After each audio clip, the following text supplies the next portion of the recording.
목차부터 볼게요. 목차 보시면은 6페이지 보면 소득세 총설 있고요. 이거 간단하게만 볼게요. 그 다음에 7페이지 보시면 거주자 비거주자 구분하는 내용이 있습니다. 그것도 한번 볼 거고, 그 다음 신고납부 절차 생각보다 중요해요. 생각보다 중요하기 때문에 신고납부 절차는 한번 좀 깊이 있게 다뤄볼 거고요. 그 다음 8페이지 가보시면 제일 중요한 게 이제 그 기장의무 판정이에요. 이 기장의무 판정부터가 이제 소득세 신고의 시작이라고 좀 보시면 될 것 같습니다. 그래서 간편장부 대상자가 뭔지, 이제 외부조정 대상자가 뭔지 이런 것들 봐야 되고, 9페이지 보시면은 맨 위에 추계신고가 있어요. 추계신고. 추계신고 대상자도 이제 단순경비율 대상자인지, 뭐 이제 기준경비율 대상자인지 이런 부분들 나오는데, 혹시 여러분들 업무에도 신고대리 하는 곳들이 있나요? 최근 추세가 신고대리 업체들 중에서 이제 추계신고 대상자들을 다 앱에서 끌어가 버려요. 어디 뭐 이제 뭐 그 뭔땡 몇 뭐 이런 거 있잖아요. 네, 뭐 이렇게 먼점 뭐 이런 거 있잖아요. 좀 네, 그런 이제 그 사행성 업체들, 네, 그런 업체들이 이제 사행성은 아니지만 어쨌든 뭐 좀 그 사회 질서로 위반하는 업체들 같은 경우에는 이제 이런 그 추계신고 대상자를 싹 끌어가가지고 좀 최근 한 몇 년 사이에는 추계신고로 신고대리 하는 건수는 좀 많이 줄었던 것 같아요. 근데 우리 거래처들 중에서도 이제 기준경비율 대상자들 있죠.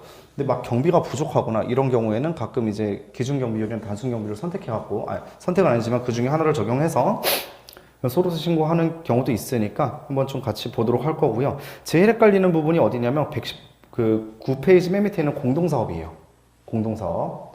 생각보다 많이 헷갈립니다. 공동사업에 대한 기장의무 판정 요령 자체가 많이 헷갈리기 때문에 이 부분은 좀 깊이 있게 다룰 거예요. 자, 그리고 나서 넘어가서 보면은 10페이지. 생각만 해도 싫죠? 성실신고 확인제도 끝났으나 끝나지 않은 것 같은 이 불안한 마음. 6월 되면은 마음이 편하지가 않죠? 뭔가 끝난 것 같은데 끝나지 않았어요. 그래서 성실신고 확인제도에 대한 내용도 같이 볼 거고요. 근데 부당이익 계산 부위는 크게 중요하지 않은 것 같습니다. 우리 소득세 신고를 할 때에는 크게 중요하지 않고, 그다음 중소기업 요건 좀 간단하게 봐야 돼요. 특히 어디를 봐야 되냐면 소기업의 요건을 좀 봐야 돼요. 이게 생각보다 이슈가 있어요. 소기업 요건. 자, 그다음 이제 사업소득에 대한 이제 과세 방법들 이렇게 쭉 볼 거고요. 다음 12페이지 가보시면 뭐 항목별로 세무 조정하는 사항들 좀 이렇게 설명을 드릴 거고, 또 넘어가서 법인세법과 차이가 나는 부분들이 좀 있습니다. 그래서 어디가 차이가 있냐면 기업 업무 추진비 조금 차이가 있고, 그 다음에 13페이지 맨 위에 보시면 지급이자 송금불산입하는 규정도 좀 차이가 있고요. 감가상각비도 좀 차이가 있긴 있는데 어느 파트에서 좀 차이가 있냐면 감가상각 의제에서 좀 차이가 있어요. 감가상각 의제에서 차이가 좀 있다. 다음 업무용 승용차 뭐 보험가입 여부가 좀 차이가 있고요. 그 다음 자산 취득가액 부채 이런 것들 있고, 기부금도 좀 특이하죠. 일반 우리 법인세 같은 경우에는 기부금을 그냥 비용에 반영하고 그냥 한도시 부위만 조정해주면 끝나는데, 기부금 같은 경우에는 기부금에 대한 필요경비 산입 방법도 있고, 그 다음에 기부금 세액공제를 받을 수도 있죠. 그래서 둘의 차이도 같이 한번 보도록 할 거예요. 그래서 경력자분들께서 이 내용 보면, 지금 제가 목차를 보면서 말씀드리는 내용을 보면서 그런 게 있었지 하고 그냥 생각하시면 되고, 제가 이거 얘기하는 걸 들으시면서 이게 뭐였지? 나 망했다 이렇게 생각하실 필요는 전혀 없는 거예요. 끝까지 갈 거예요. 어차피 전체적인 좀 오버뷰를 하는 과정이니까 하나씩 보면서 넘어가도록 할게요. 다음 14페이지 보시면 종합소득세 신고할 때는 이제 그 부동산 임대업이 좀 특이하죠. 부동산 임대업이 특이해요. 일단은 그 부동산 임대업은 크게 두 가지로 구분을 할 수 있죠. 주거용인지 비주거용인지에 따라 구분할 수 있는데, 이 비주거용 같은 경우에는 그냥 기장해서 신고하면 됩니다. 근데 이제 특이사항은 주택임대사업자, 주택을 임대하고 있는 주거용 건물 임대업은 종합소득세 신고할 때 합산해서 신고할 수 있는 방식도 있고, 그 다음 분리과세하는 것도 있고, 또 비과세하는 것도 있죠. 그래서 주택임대사업자에 대한 기장을 하고 있거나 혹은 신고대리 업무가 들어왔다고 하면 이때는 어떤 방식으로 신고서를 작성해야 될지를 판정하는 것부터 출발해야 된다고 생각하시면 되겠어요. 그래서 1주택자인지 1주택자인데도 고가주택인지 아니면은 2주택자 이상인데 여기서 또 수익금액이 2천만 원 이하인지 아닌지 이런 것들 다 따져봐야 됩니다. 그래서 꽤 복잡하기 때문에 함께 보도록 할 거예요. 그 다음 뭐 이제 나머지 14페이지 보시면 또 복병이 하나 숨었죠. 작년에 금융소득 종합과세 신고하면서 좀 힘들지 않으셨나요? 그런 게 없었나요? 작년에 일정 특정 금융기관에서 이자 배당서도 지급명세서를 잘못 제출해가지고 어떤 일이 있었죠? 홈택스에서 뜨는 금융소득 종합과세 내역과 실제 신고해야 되는 금액과의 차이가 발생해서 기껏 신고서에 반영해놨더니 어떤 일이 생겨요? 다시 또 수정을 해가지고 다시 또 반영을 하고 또 홈택스에 반영되는 것도 늦어가지고 직접 금융기관 가서 떼 갖고 온 자료를 다시 합산해가지고 신고해야 되는 그런 그 파렴치한이라고 제가 표현하고 싶어요. 이 정도면 거의 그 나쁜 그 금융기관이죠. 이런 그 큰 회사에서 이런 실수를 하다니 좀 안타깝긴 한데 좀 힘든 일들이 좀 있었다. 자, 그 다음 15페이지 근로소득과 연금소득. 자, 근로소득에 대한 연말정산 여러분 지겹게 하셨죠? 네, 지겹게 하셨기 때문에 이 부분은 당연히 제가 가볍게 가야 될 것 같고, 그 다음 연금소득. 우리가 원천징수 하나요? 안 하나요? 안 하죠. 안 하기 때문에 일단 대략적인 개념만, 그러니까 어디가 합산과세 대상이고 어디가 분리과세를 선택할 수 있는지 이런 내용들만 좀 제가 다룰 거고요. 일단 기타 소득도 지급명세서가 이미 제출이 되어 있습니다. 그래서 지급명세서 제출된 내역대로 합산해서 신고만 하면 되기 때문에 분리과세 선택하는 방법 정도만 제가 보도록 할 거고요. 넘어가서 16페이지 결손금 및 2월 결손금의 계산. 여기가 특이해요. 법인세법상 결손금은 그냥 2월 공제 받으면 끝납니다. 2월 공제 받으면 되고, 만약에 소급공제 신청하면 소급공제 받으면 끝나요. 또 뭐 채무면제액이 있으면 그냥 입금불사님 시키면 끝납니다. 지금 요 내용들이 이해가 되셔야 돼요. 지금 법인세 신고를 하신 지 얼마 안 됐죠? 첫 번째, 결손금 2월 공제 다 원칙이죠? 그 다음에 중소기업 같은 경우에는 소급공제 가능하죠? 언제까지 해야 돼요? 법인세 신고 기한까지 소급공제 신청을 해야죠. 그 다음에 채무면제이익이나 자산수중 이익이 있으면 과거 결손금 보전의 충당을 할 수 있죠. 네, 여기까지 모르시면, 이게 좀 잘 모르시겠다 싶으시면 또 하반기에 열리는 법인세 강의에 적극적으로 이제 강의 영업을 좀 한번 해보고요, 제가. 자, 넘어가서. 그래서 근데 이제 부동산 임대, 그 종합소득세 같은 경우에는 결손금 공제 방식이 좀 다릅니다. 그래서 일반 기업에 대한 결손금 공제 방식과 부동산 임대업에 대한 결손금 공제 방식, 그 다음에 또 주택임대사업자에서 발생한 결손금 공제 방식이 다 달라요. 그래서 이것도 함께 다룰 거고, 그다음 뭐 소득공제, 뭐 연말정산 때 다루긴 한 건데 그래도 한번 간단하게나마 좀 다시 다뤄보도록 할게요. 그다음 17페이지 가보시면 종합소득세액계산. 이게 아주 문제입니다. 여기가 문제예요. 법인세법상 우리 이번에 통합고용세액공제 적용 많이 하셨죠? 하면서 짜증 안 나셨어요? 갑자기 인원수 계산하는 방식이 바뀌었죠? 그래서 잠깐만, 여기서 여러분 눈빛이 갈리고 있어요. 맞아요 하시는 분도 있고 하시는 분도 있고. 지금 자, 인원수 계산하는 방식이 바뀌었어요. 그냥 총 월말 합계액에서 그 소수점 단위 절사하는 방식과 그 다음에 인별로 절사하는 방식을 그냥 합계한 것인지에 따라 차이가 바뀌었거든요. 그래서 난리가 한번 났었죠. 근데 이제 그걸 얘기하려고 그러는 건 아니고, 법인세 신고를 할 때 결국 그냥 최저한세 대상인지 아닌지만 판단해서 그냥 세액공제 넣어주면 끝나는 문제였는데, 지금 소득세는요, 소득세법상 세액공제랑 조특법상 세액공제가 둘 다 먹어요. 둘 다 적용이 되기 때문에 최저한세 규정을 적용받는다 하더라도 납부세액이 0으로 떨어질 수도 있어요. 그래서 이거를 같이 검토를 하셔야 된다. 그래서 법인세 신고할 때는 그냥 대부분 최저한세 걸리니까 최저한세까지는 그냥 내고 농특세 계산해서 신고서 써주고, 지방소득세 계산할 때는 그 산출세 기준으로 그냥 10% 매겨가지고 그냥 지방소득세 법인세 납부소를 떼주면 끝났는데, 지금 소득세 같은 경우에는 일단 최저한세까지 먹고, 그리고 나서 뭐 기장세액공제가 있든 아니면 뭐 연금계좌 세액공제가 있든 뭐가 있든 다 소득세법상 세액공제에 해당하는 것들은 최저한세 밑으로 내려가기 때문에 이 부분을 잘 검토해서 신고를 하셔야 돼요. 이해가 되시죠? 자, 그래서 그 부분도 같이 한번 보게 될 거고, 좀 차이가 있습니다. 분명히 차이가 있어요. 법인세 신고서랑. 다음 뭐 18페이지 보시면 소득세법상 세액공제 감면 쭉 나와 있고요. 다음 뭐 조특법상 세액공제 감면도 있습니다. 뭐 중소기업 특별세액 감면, 창업 중소기업 세액 감면 이런 것들 그냥 있구나라고 생각하시면 되고, 그다음 뭐 19페이지 보시면 맨 위에 이제 통합고용세액공제 있는데 이것까지 다 다룰 수 있을지는 모르겠습니다. 다 셋 다 다룰 수 있을지는 모르겠어요. 다음 농특세 신고하는 거 있고 지방소득세 신고서. 자, 이거는 미리 좀 말씀을 드리면, 자, 법인지방소득세 같은 경우에는 그 세액공제 감면 차감하기 전 산출세액의 10%를 매기죠. 공제 감면이 적용이 안 돼요, 원칙적으로. 그런데 개인에 대한 지방소득세는 어떻게 되죠? 납부세액의 10%를 매기죠. 그러니까 똑같이 차이가 좀 커요. 그러면 간단하게 좀 설명을 드리면, 법인세 같은 경우에는 산출세액이 있고, 산출세액이 예를 들어 10,000원이 있어요. 그런데 공제액이 최전세 무시하면 예를 들어 7,000원이면 납부하는 세금은 당연히 3,000원이죠. 이건 법인세는 3,000원 내는 거고, 법인지방소득세는 여기에 10% 매겨요? 여기에 10% 매겨요? 여기에 10% 매기죠? 그렇기 때문에 기본적으로 여기에 그냥 법인세를 매겨가지고 그냥 1,000원 이렇게 법인지방소득세를 납부하게 되는데, 개인에 대한 지방소득세는 여기에 매기질 않습니다. 개인에 대한 지방소득세는 그냥 공제감면 세액을 차감한 후에 세액에다가 이제 지방소득세율을 매기기 때문에, 기본적으로 종합소득세율 같은 경우 최저세율이 6%니까 당연히 이제 이때는 180원 납부하게 되겠네요. 자, 이제 어디에 매기는지에 따라 또 차이가 있다. 근데 이것도 어렵게 생각하실 필요 없고 프로그램에서 아주 친절하게 불러와지니까 그냥 우리는 이 개념 정도만 알고 계시면 될 것 같아요. 근데 이 개념을 왜 알고 계셔야 돼요, 여러분? 우리 납세자들은 우리를 기다려요, 못 기다려요?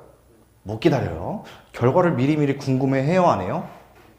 엄청나게 먼저 궁금해하죠. 아직 나는 신고서 키지도 않았는데 벌써부터 궁금해한단 말이에요. 자, 그래서 우리 순발력을 발휘하면서 예상세액이나 이런 것들 좀 안내가 필요할 텐데, 그때는 이제 요 금액을 기준으로 지방소득세를 계산한다라는 부분까지 같이 기억을 하시면 좋겠습니다. 자, 일단 뭐 이제 그 21페이지 보시면 뭐 개정세법이 있는데 크게 중요한 건 아니어서 일단 넘어가도록 할게요. 자, 한번 보시면 될 것 같습니다. 이게 뭐 대기업이나 이런 데는 좀 이렇게 중요한 부분들이 조금 있는데, 여기 뭐 크게 세무회계사무실 기준으로는 크게 뭐 그런 건 없어요. 근데 다만 이제 24페이지 하나 보면요. 24페이지 보시면 창업 중소기업에 대한 세액감면 제도가 합리화되어 있다. 이게 세법 개정 취지가 합리화되었다 이러잖아요. 그럼 보통 납세자한테 불리해요. 본인들 과세관청 입장에서 합리화지, 우리 입장에서는 그렇게 합리화는 아니다. 하도 수도권 과밀억제 권역 외에서 창업들을 많이 하셔서 100% 감면들을 하도 받으시다 보니까 이게 어느 날 국세청장이 국정감사 가서 혼나버렸죠. 혼나버려서 법이 바뀌었어요. 그래서 보시면 25년도 1월 1일 이후 창업을 했다면 그때부터는 수도권 과밀억제 권역 밖에서 창업을 하는 경우에는 이제 5년간 50%에서 청년 외에는 50%에서 25%로 줄었고요. 청년 같은 경우에도 100%에서 75%로 감면율이 축소됐어요. 이게 어디에 영향을 미치냐면 최저한세에 영향을 미치죠. 100% 감면 대상인 경우에는 최저한세 적용을 하지 않아요. 그렇기 때문에 납부세액을 0으로 맞출 수가 있는데, 다만 이제 100%가 아닌 감면 같은 경우에는 최저한세 적용이 됩니다. 그래서 이 내용들이 조금 이해가 되셔야 돼요. 그렇기 때문에 납부세액이 발생한다, 안 한다? 한다. 언제 창업분부터? 25년도 창업분부터. 자, 그러면 창업일은 언제부터 봐요, 여러분? 자, 사업자 등록일이에요? 아니면은 수익금액이 발생한 날부터 계산하는 거예요? 나는 그런 거 생각해 본 적이 없는데, 수익금액이 발생한 날부터 계산하셔야 돼요. 자, 꼭 주의하셔야 된다. 자, 넘어가서 그 다음 24페이지 맨 밑에 보시면 창업 중소기업 세액 감면과 통합고용 세액 공제는 중복 적용을 하지 않습니다. 언제부터? 25년도 개시하는 이제 과세연도 분부터는 이제 중복 적용을 하지 않는다. 그러면 이때는 어떻게 적용을 하는 게 유리해요? 딱 창업을 했어요. 창업하자마자 통합고용 직원 고용을 해버렸어요. 그러면 어떻게 가야 돼요? 이때는 창업감면 넣지 말고 일단 통합고용 세액공제 넣어버린 다음에 그 다음 년 계속 2월 시키는 거예요. 이해가 되시죠? 2월 시키든지 이건 둘 중에 하나 선택을 하셔야 돼요. 창업감면을 포기하든지 아니면 통합고용 세액공제만 끌고 가든지 이 둘 중에 하나를 꼭 선택을 하셔야 되겠다. 자, 넘어가서 25페이지 뭐 노란우산 공제 뭐 세제 지원 뭐 강화되었다. 자, 보시면 자, 법인 대표자에 대한 적용 기준이 7천에서 8천으로 늘었고요. 총급여가. 다음 공제 한도도 600, 400만 원 이런 식으로 늘었습니다. 조금 더 공제해준다. 상가 임대료 인하한 임대사업자에 대한 세액 공제도 적용기한 연장되었다. 계속 하고 있으면 된다. 이렇게 좀 생각하시면 되겠고. 26페이지. 건설기계 처분 이익에 대한 분할과세 특례 제도라는 게 신설되었고요. 그다음 이번에 연말정산 하면서 보셨겠지만 체육시설 이용료에 대한 신용카드 소득공제 적용률이 좀 확대되었다. 이런 내용도 있습니다. 자, 넘어가서 27페이지에는 이제 25년도까지 이제 소급 적용되는 항목들이 있는데 뭐 크게 중요하진 않아요. 자, 넘어가서 자, 28페이지 보시면 자, 3번에 보시면 자, 그로스업 제도라고 하는 게 있죠. 그로스업. 그래서 그 배당 소득을 이제 합산 과산할 때 그로스업 해야 되는 가산율이 법인세율이 다시 인상되면서 10%에서 11%로 인상됐고 이번 신고할 때는 몇 %예요? 10%예요. 10%. 이번 신고할 때는 10%고 27년도 1월 1일 이후 지급받는 소득분부터 적용한다고 하니 그럼 아직 먼 미래예요. 28년도 종합소득세 신고를 할 때 이제 그때 그러니까 28년도 5월 달에 신고할 때 그때부터는 배당 가산율을 얼마로 수정해서 적용해야 된다? 11%로 수정해서 적용해야 된다. 그다음 뭐 교육비 세액 공제 뭐 확대됐다라는 내용 그냥 알고만 계시면 될 것 같고요. 29페이지 메뉴에 보시면 5번 상영 근로자 간이지급 명세서 월별 제출 시기 유예되었다. 뭐 감사한 일이죠. 26년도에서 27년도로 이제 유예되었다. 저는 그냥 영원히 유예시켰으면 좋겠어요. 영원히 그냥 하지 말아라. 그냥 폐지. 좀 이렇게 네. 폐지를 하면 민주당을 찍을 그러니까 갑자기 좀 농담이고요. 자, 그다음에 이제 연금소득 원천징수세율 이제 인하되었고 뭐 넘어가서 창업 중소기업에 대한 세액 감면 범위 이제 소규모 창업 중소기업 같은 경우에도 기존에는 8천만 원이었는데 간이과세 기준 금액이 상향되었으니까 여기 발맞춰서 똑같이 1억 400만 원 이하로 이제 맞춰줬다. 넘어갈게요. 뭐 다른 것들은 뭐 크게 30페이지 10번 보시면 통합고용세액공제 제도가 완전히 바뀌었습니다. 이제부터는 추징이 없어요. 추징이 없고 그냥 계속 고용할수록 고용 인원수가 계속 유지될 때마다 이제 점점점 늘어난다. 이렇게 좀 생각하시면 되겠습니다. 추징은 없다. 언제부터냐면 26년도 1월 1일 이후 개시하는 과세연도를 최초 1차 연도로 해서 신청하는 분부터 적용이에요. 자, 그러면 간단하게 좀 미리 설명을 드리면 자, 통합고용세액공제가 뭔지는 다들 아실 테니까 자, 25년이 1차예요. 1차. 그다음 26년, 27년까지 그럼 체크를 해야 되죠. 그럼 이때가 1차인 경우에는 2차, 3차를 판단할 때 이때는 추징이 있어요, 없어요? 추징이 있는 거예요. 이해가 되시죠? 이때는 추징이 있는 것이고 만약에 지금 이제 세법이 또 개정이 돼서 현재 여기가 1차, 2차가 되겠고 그 다음에 28년도가 어떻게 되냐면 여기가 3차가 되겠죠. 이때는 그러면 추징이 있다 없다? 이때는 추징이 없는 거예요. 이해가 되시죠? 자, 이렇게 이해하시면 되겠습니다. 그래서 계속 그냥 점점 그래서 처음에 1차 연도 때 공제 금액이 적고요. 갈수록 많아져요. 갈수록 많아지는 이제 제도로 완전히 개편이 됐다. 이렇게 좀 생각하시면 되겠고 넘어가서 뭐 자녀 수에 따라 뭐 신용카드 소득공제 한도 이런 것들 뭐 확대되었다고 하는데 우리 훌륭한 프로그램들이 알아서 잘 반영을 해줄 것이다. 이렇게 좀 이해를 하시면 되겠습니다. 자, 이제 넘어가서 34페이지 보시면 소득세 기본 개념 있어요. 자, 소득세 같은 경우에는 우리 세무회계사무실 기준으로 좀 설명을 드려보면 처음에 입사를 해요. 그러면 이제 부가세 신고하고 원천세 신고하고 이러느라 정신이 없다가 그러다가 처음에는 이제 소득세 신고하는 게 쉽습니다. 왜냐하면 저연차일수록 배정되는 업체들의 난이도가 쉽거든요. 상대적으로 쉬워요. 그래서 좀 하다 보니까 뭐 그냥 어렵지 않게 그냥 하다가 그래서 저연차 시기에는 법인세 신고하는 게 좀 어려워요. 근데 법인세 신고가 어려운 게 아니고 결산이 어렵죠. 결산이 어려워서 어느 정도 좀 결산이 됐어요. 그럼 어느 순간 되면은 소득세 신고서 신고를 하려고 보면 갑자기 막 이상해요. 내가 알던 소득세가 아닌 것 같아. 그래서 왜 그런지 좀 말씀을 드려보면 34페이지 맨 밑에 보시면요. 소득세는요, 기본적으로 열거주의예요. 열거주의. 자, 그래서 과세 대상의 범위를 세법에 구체적으로 열거해서 규정하고 있다. 즉, 규정된 항목에 대해서만 소득세를 과세해요. 열거주의 과세 원칙이라고 하는 건 규정된 항목에 대해서만 소득세를 과세한다. 법인세법과 차이는 어떤 게 있냐면 법인세법은요, 포괄주의예요. 그래서 법인세법에 대해서는 그냥 그 법인이 돈을 벌면 다 과세해요. 원칙적으로 돈을 벌고 그 다음에 뭐 입금불산입으로 이제 규정하고 있는 것들을 뺀 나머지 번 거는 다 그냥 과세한다. 근데 소득세는요, 그렇지 않아요. 그냥 벌어도 과세하는 게 있고 과세하지 않는 게 있어요. 예를 들어서 예를 들어 올해 25년도에 이게 있었죠. 그 소상공인 부담 경감 크레딧이라고 하는 게 있죠. 혹시 아시나요? 그래서 그 거래처들이 계속 연락이 오죠. 내가 이거 전기료 깎아주고 사대보험 막 대신 낼 수 있고 막 이런 것들 어떻게 하나요? 해서 나 이게 내게 세금이 아닌데 이거 내가 알아보고 막 알려주고 막 해야 되잖아요, 이거.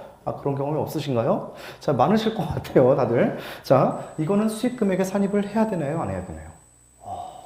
헷갈리죠. 자, 그 다음 회사에서 이제 거래처에서 청년 일자리 도약 장려금 이걸 받았어요. 이거는 수익 금액에 산입을 해야 되나요? 안 해야 되나요? 아까 뭐 이미 사전에 말씀을 드려서 산입해야 된다는 걸 알고 계시긴 하는데 구분이 어렵죠. 이게 법인이면요, 그냥 다 과세해요. 다 그냥 입금으로 넣어서 그냥 법인세를 매기면 되는데 개인 사업자는 일단 부담경감 크레딧은 일단은 안 되는 걸로 알고 있고 그 다음 고용지원금은 또 돼요. 그 다음 예를 들어 코로나 때 아주 난리도 아니었죠. 전 국민을 대상으로 준 것도 있고 사업자들한테 뭐 영업손실보상금 이런 것들 지급하는 것도 있었고 이게 소득세 신고할 때 합쳐야 되는지 합치지 말아야 되는지 이게 지금 다 갈렸단 말이에요. 그 다음 또 작년에 이런 것도 있었어요.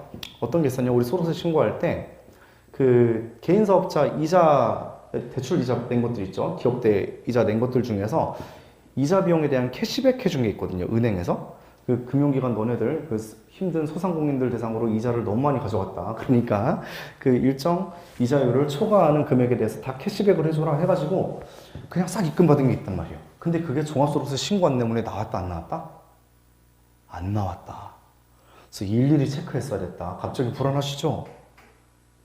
이미 재작년이라 나 이제 내일부터 신고하는 그게 이제 힘든 것이지. 이거 다 신고 안내문에 싹 누락이 되어 있었어요. 그래서 이런 것들도 수익금액에 산입해야 되는데 알아서 찾아서 했어야 됐고 그래서 어려운 게 좀 지저분해요. 뭐 논리적으로 뭐 어렵거나 안 어렵거나 이게 아니라 뜨는 게 있고 안 뜨는 게 있고 이런 게 있다 보니까 좀 지저분하다. 그래서 이게 왜 그러냐면 이제 열거주의 과세 원칙 때문에 이제 지저분하다 이렇게 좀 좀 이해를 하시면 좋겠고 35페이지 가운데 양가로 2번 보시면요.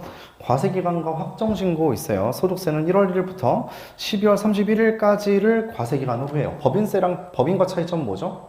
법인은 이제 회계연도예요. 회계기간을 기준으로 따지기 때문에 법인에 대한 정관의 회계기간이 예를 들어 뭐 3월 말이다, 6월 말이다, 8월 말이다, 뭐 9월 말이다. 그 해당하는 회계 기간마다 과세 기간이 다 바뀌는데 일반 개인에 대한 과세 기간은 그냥 일치합니다. 어떻게? 무조건 1월 1일부터 12월 31일까지예요. 자, 그러면 여기서 퀴즈를 내볼게요. 자, 창업을요. 8월 1일 날 창업을 했어요. 그래서 계속 12월 31일까지 영업을 했어요. 개인 사업자가. 이 사람에 대한 과세 기간은 언제부터 언제까지예요? 왜 뇌정지가 오세요, 여러분? 제가 뭐라고 읽었어요? 1월 1일부터 12월 31일까지라고요. 과세기간이. 이해가 되시죠? 그래서 이때 이런 사업소득에 대한 과세기간이 이제 당연히 기산하는 기간이 8월 1일부터인 것이지 이 사업을 운영하고 있는 개인에 대한 소득세 과세기간은 1월 1일부터 12월 31일까지인 거예요. 그래서 만약에 이 사람이 1월부터 4월까지 직장을 다니고 있었어요.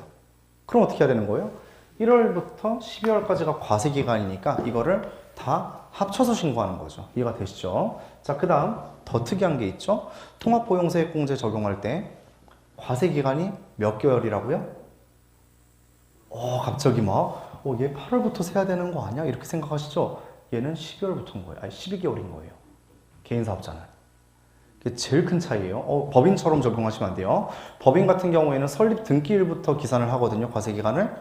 신규 신설법인 같은 경우에는. 근데 개인 사업자는 그것과 관계가 없어요. 무조건 1월부터 12월까지니까 그 인원수를 셀 때 만약에 한 명 이렇게 있다고 하면 무조건 어떻게 해야 돼요? 분모가 5가 아니라 뭘로 가야 된다? 12로 가야 되는 거예요. 이해가 되시죠? 그럼 폐업할 때도 어떻게 해요? 12인 거예요. 이해가 되시나요? 자, 이거 같이 기억을 좀 하시면 좋겠습니다. 자, 그 다음 법인세 신고는요, 12월 말 법인 같은 경우에 1월 달에 신고서를 넣을 수도 있고요, 2월 달에 신고서를 접수할 수도 있고요, 3월 달에 신고서를 접수할 수도 있어요. 다 접수가 가능합니다. 근데 개인 사업자에 대한, 개인에 대한 소득세 신고서는 지금 접수가 될까요? 안 될까요? 안 돼요. 왜 그러냐면 두 번째 줄에 보시면 소득세 신고 기한은 다음 해 5월 1일부터 5월 31일까지로 되어 있어요. 그래서 4월 달에 미리 접수하는 게 된다, 안 된다? 안 된다. 같이 좀 이해하시면 되겠고, 넘어갈게요.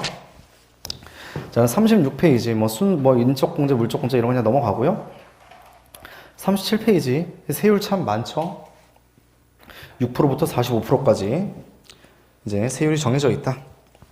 넘어가서 자, 38페이지 보시면 종합과세와 분류과세가 있죠. 자, 요걸 좀 설명을 드리면, 자, 일단 종합소득이라고 되어 있는데 그 종합소득의 종류가 이자소득, 배당소득, 사업소득, 근로소득, 연금소득, 기타소득 이렇게 6가지 소득으로 이제 구분되어 있고, 이 소득을 다 합쳐서 신고하는 게 원칙이에요. 그래서 이름이 뭐냐면 종합소득이라고 표현하는 거예요. 종합해서 이제 신고납부 해야 되니까. 자, 그런데 소득세 과세 기간은 아까 말씀드렸다시피 1월 1일부터 12월 31일까지라고 그랬죠. 그 기간 동안 발생한 소득에 대해서 세금을 내면 되는 부분인데, 밑에 있는 퇴직소득과 양도소득은요, 그 소득이 발생한 기간이 딱 1년이 아니에요.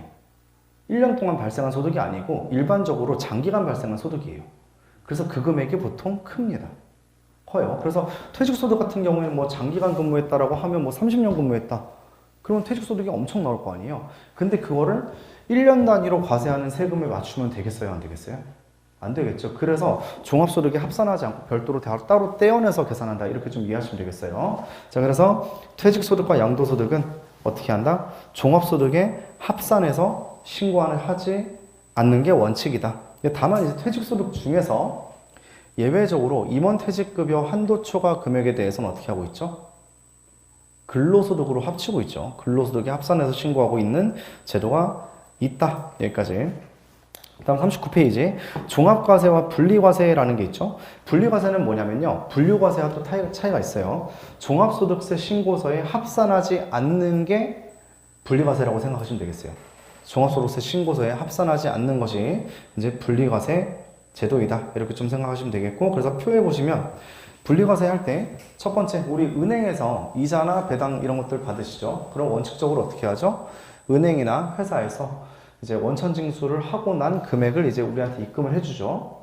그래서 원칙적으로 원천징수가 되어 있고, 그 다음에 이제 이자 배당 소득 금액의 합계액이 2천만 원을 초과하지 않으면 어떻게 하고 있죠?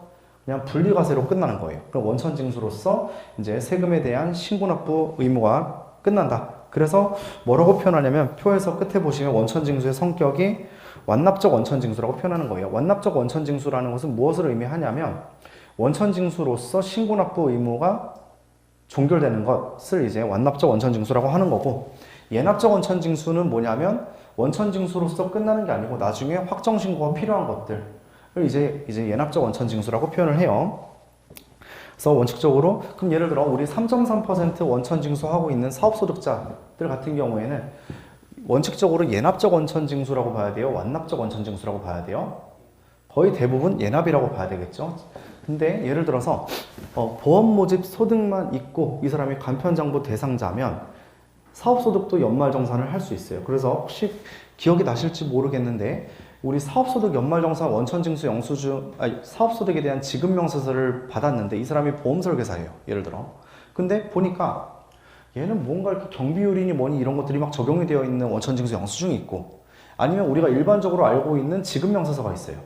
근데 앞에 있는 그 단순 경비율이 적용되어 있는 연말정산 원천징수, 지급명세서는 사업소득에 대해서 뭘 했다고 보셔야 되냐면 연말정산을 했다고 보시면 돼요. 그래서 연말정산 그 사업소득만 있는 경우에는 걔는 원칙적으로 뭐가 되는 거예요? 완납이 되는 거예요. 완납. 종합소득세 신고 의무가 있다 없다? 없다. 이렇게 좀 이해하시면 되겠고, 그 다음 분리과세 이제 대상인데 원천징수를 하지 않는 소득도 있어요. 이건 어떤 거냐면요, 주택임대소득이에요. 주택임대소득 중에서 수익금액이 나중에 말씀드리겠지만 2천만 원 이하인 주택임대소득에 대해서는 분리과세 하기는 하는데 원천징수를 하지 않았기 때문에 어떻게 해야 되냐면 종합소득세 신고서에서 반영을 해줘야 돼요. 주택임대소득에 대한 그 종합소득세 신고서에 이제 별도로 반영을 해주어야 한다.